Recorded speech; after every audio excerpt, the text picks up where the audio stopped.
حضرت عثمان فرمایا کرتے تھے کسی خوش نصیب کو پاکیزہ دل مل جائے، پاکیزہ زبان مل جائے تو وہ تلاوت قرآن سے سیر ہی نہیں ہوتا، وہ تلاوت قرآن سے سیر بھی نہیں ہوتا۔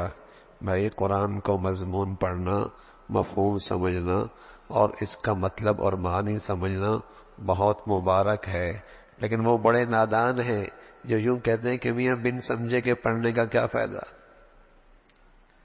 بن سمجھے پڑھنے کا کیا فائدہ، وہ بھی بڑے نادان ہیں۔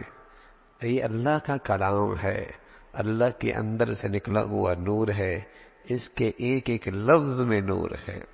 اللہ کے نبی نے بتایا جو شخص الف لام میم پڑھے گا 30 نیکیاں ملیں گی۔ اس کا معنی کون جانتا ہے؟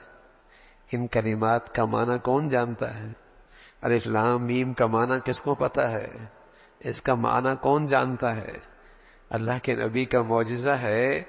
آپ نے بات سمجھانا بھی چاہیے تو ایسے الفاظ کا انتخاب فرمایا جن کا معنی کوئی نہیں، ورنہ آپ کہتے اللہ لا الہ الا هو الحی القیوم، ان الفاظ کے ہر لفظ پر اتنی نیکیاں ہیں۔ کوئی اور آیت کا انتخاب کرتے، کوئی اور کلمے کا انتخاب کرتے جو بڑا ذو معنی اور جاندار مفہوم رکھتا ہو، لیکن آپ نے جب بات سمجھائی فرمایا الف لام میم، ایک حرف پر 10 نیکیاں، دوسرے حرف پہ 10 نیکیاں، میم پہ 10 نیکیاں، گویا کہ ان 3 لفظ پر 30 نیکیاں، مانا کوئی نہیں۔ اللہ کے نبی جانتے تھے ایک دور یہ فتنہ بھی آئے گا، میاں میری تلاوت سے کیا فائدہ، صرف الفاظ پڑھنے سے کیا ہوتا ہے؟ میں عرض کر رہا ہوں معنی مفہوم سمجھنا مبارک، اللہ توفیق نصیب فرما دے، لیکن قرآن کے ایک ایک لفظ میں نور ہے۔